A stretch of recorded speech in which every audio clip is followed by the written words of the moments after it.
Rumaragas ang pagpapala po sa ating lahat para sa ating pangaraw-araw na talata. Tayo ngayon ay nasa Genesis Kapitulo 30, simula versikulo 19 hanggang versikulo 21. Muling nagdalang tao si Leah at ito ang pang-anim niyang anak.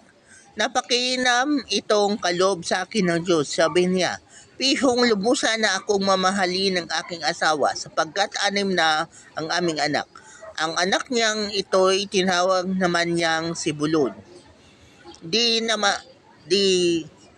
nalaunay nagkalak naman siya ng babae at ito'y tinawag niyang Dina.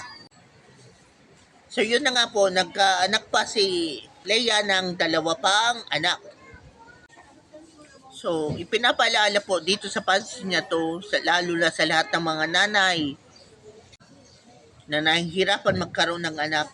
Darating po ang panahon magkakaroon din kayo ng anak, hindi dahil sa inyong timeline, kundi dahil sa timeline ni Lord. Ang Diyos lamang ang nagkakaloob at nagpapahintulot sa sino mang babae na maging nanay. Hindi ang plano mo, kundi ang plano ng Diyos.